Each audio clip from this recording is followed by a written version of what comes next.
Sérgio Moro, ex-juiz suspeito, também chamado pelo Glauber Braga de juiz ladrão, né, fez uma postagem nas redes sociais para exaltar os dois piores líderes internacionais da humanidade. Javier Milei, que botou metade da Argentina em condição de pobreza, e o Volodymyr Zelensky, que conduziu dezenas de milhares, talvez centenas de milhares de ucranianos para a morte, né, numa guerra perdida. E ele diz que esses dois líderes internacionais, que são os piores do mundo, são exemplos que o Luiz Inácio Lula da Silva, presidente da República, tá, Sérgio Moro? O maior estadista que o mundo conhece nos dias de hoje, segundo Moro, o Lula deveria seguir o Javier Milei e o Volodymyr Zelensky, né? Aí ele escreve assim, ó, contato entre Zelensky e Milei, duas grandes lideranças. Lula poderia aprender algo aqui, mas é inútil esperar.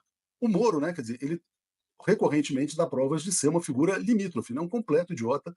Mas aí, Joaquim, eu queria colocar para você, né, o Moro foi tratado como herói pela imprensa brasileira. Se dependesse da Globo, o Sérgio Moro poderia ser hoje presidente da República, né? Imagina a catástrofe que seria, né? O Brasil ter na presidência uma figura limítrofe que apoia Javier Milei, que colocou metade dos argentinos em condição de pobreza, e Volodymyr Zelensky, que botou 300 mil ucranianos ou mais, né, na linha de tiro.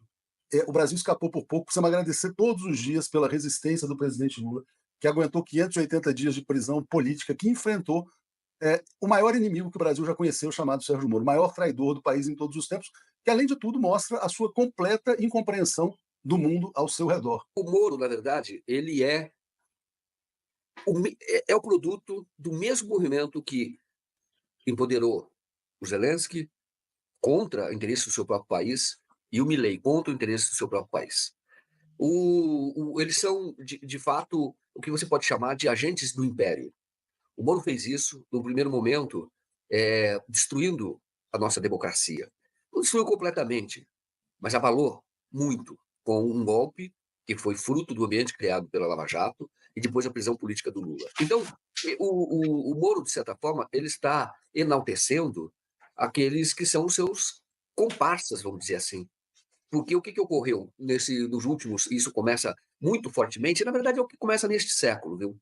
Quando vocês estavam falando a respeito da crise da Europa, a crise da Europa, ela começa com a invasão do Iraque, em cima de uma mentira absurda.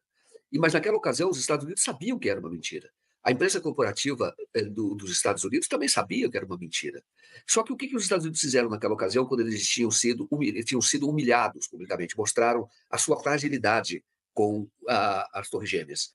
Eles tentaram demonstrar algum tipo de força e saber quem são os seus aliados. Essa disputa está agora em curso. E o Moro é parte dessa disputa. Mas começa lá atrás. E hoje aí você vai tendo os avanços, quando você falou a respeito da guerra contra a Alemanha, dos Estados Unidos contra a Alemanha, é fato também.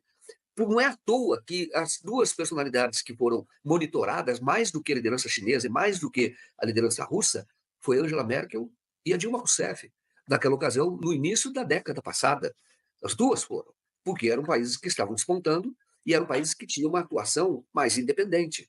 Hoje a Alemanha está totalmente subordinada por conta e essa crise. Então surgiu o Moro, que foi o agente para enfraquecer o Brasil, provocar essa ruína econômica que nós sabemos que existiu, provocou, tentar destruir, não conseguiu, mas tentou destruir uma organização popular, talvez a mais bem-sucedida organização popular, vamos chamar assim, talvez da história do Brasil, que é o Partido dos Trabalhadores, tentou destruir, fazendo o quê? Por que fez tudo isso? Porque era um agente do Império, foi treinado para isso. Tem o nome da pessoa, já mostrei no documentário quem é essa pessoa e como o Moro foi treinado. Então, esse é o papel do Moro. Ele será sempre um lesa-pátria. Ele tem esse papel. Ele é um traidor entre nós, dos interesses do Brasil.